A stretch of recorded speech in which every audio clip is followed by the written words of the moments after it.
कांग्रेस का आरोप है कि सरकार बता रही है कि रूस से सस्ता कच्चा तेल आ रहा है, जो सच नहीं है, लेकिन मोदी जी के दोस्त की रिफाइनरी में जाता है, बेशुमानी की। फिर मोदी जी के भतीजों की कंपनी में जाता है जहां एथेनॉल मिक्स होता है, यानी गडकरी के बेटों की। और फिर नरेंद्र मोदी उस तेल में टैक्स मिला देते हैं और हम आप महंगा तेल खरीद रहे हैं। सरकार सस्ता तेल लाती है और उसके दोस्त जो उद्योगपति है वो लाभ कमाते हैं और जो उसके भतीजे हैं वो लाभ कमाते हैं और हमारी जेब कटती।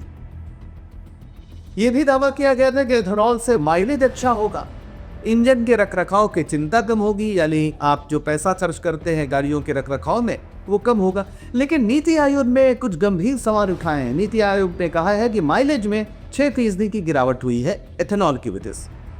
2023 से पहले जितने भी इंजन बने हैं वे एथेनॉल के साथ कंपेटेबल नहीं है। इंजन डैमेज हो रहे हैं, लोगों की कमाई लुट रही है।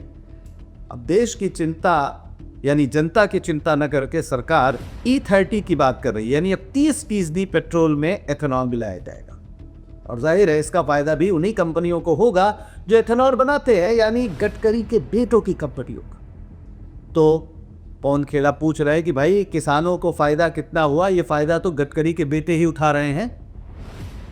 और पर्यावरण का सवाल, देश में जितने भी एथेनॉल की डिस्टिलरीज हैं वे रेड कैटेगरी में आती, यानी पर्यावरण को भारी नुकसान पहुंचा रही है ये डिस्टिलरीज। तो फिर आखिर एथेनॉल का लाभ पर्यावरण को कैसे हुआ, आम लोगों को कैसे हुआ? पवन खेड़ा ने ये सवाल उठाया है बार बार कि दोगुनी कीमत पे क्यों बिक रहा है पेट्रोल, जब आप 55 रुपए की बात करते थे। यानी पेट्रोल चोरी हो रही है इस नीति से।